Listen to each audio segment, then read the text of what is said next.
Some of you might remember from my DIY MC charging case video that I briefly mentioned how I came across a comment on a Facebook group that recommended the use of Plasti dip to improve the quality of the foam inside our hard cases. Well, today I wanted to try it out for myself and see if it works.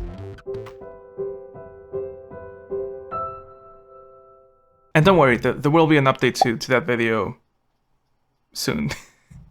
It's mostly complete. But today we're not talking about that at all. As you may or may not know, depending on the different brands of hard cases that you own, the quality of the material that comes inside the case depends on the brand. For the most part, Pelican ships a pretty good quality material, while everyone else is not as good. Here I have some pieces for comparison.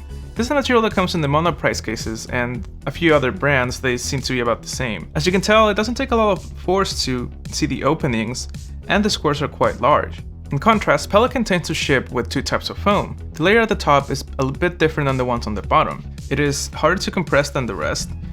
I believe it's a little bit more dense, and as you can see, it doesn't separate as easy as the cheaper brand.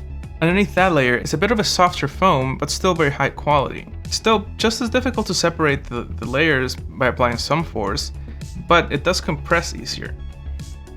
The squares on the Pelicans are also smaller, allowing you to do some more complicated shapes. Today I'll be applying the black Plasti dip to the monoprice foam, but I hear it works on this foam as well, and I don't see why it wouldn't.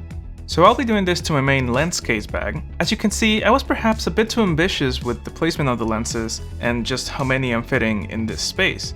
I've had this configuration for maybe a year, and the foam is getting really weak and flimsy. Not that it was ever really solid. You can see it's even trying to split in some of these sections. These little spots are for batteries. Okay, so we're gonna take everything out, and then I'll take it outside to spray it.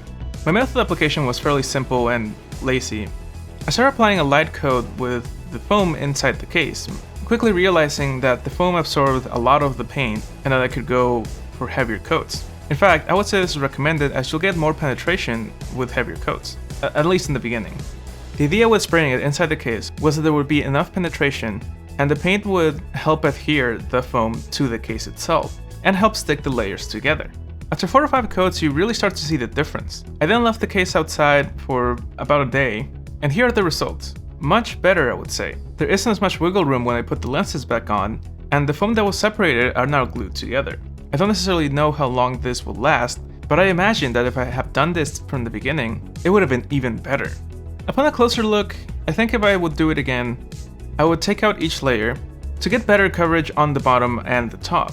While spraying it inside the case did make it stick to the walls, it doesn't seem that permanent. And I think I would get a similar effect by spraying the case separately from the foam. The friction between the two layers of Plasti dip would then stop the foam from rising each time. But that's just speculation for now. It's also hard to show on camera, and I don't want to take this apart right now, but I can tell that the bottom layers didn't get as much coverage as I was hoping. This is one of the reasons I want to do this layer by layer next time. But overall, I'm quite impressed with the result. It's actually quite impressive how you can't tell where the squares are anymore. It all seems like one piece of foam. Unfortunately, I ended up using the remainder of this can on this one case. So be wary if you're trying to do this for yourself. You might need more than one if you're gonna spray layer by layer. I think that does it for this video. Let me know what you think, and if you have any other comments. Maybe there's a better method you know of that has better results. In the meantime, I'm gonna go and paint the rest of my cases with different colors. I think that will look really cool. For the sake of getting this video out quickly, there is no footage of it, but do follow me on social media if you want to see how that turned out. In any case, thank you guys for watching. Like this video if you liked it, subscribe if you haven't already. See you guys next time.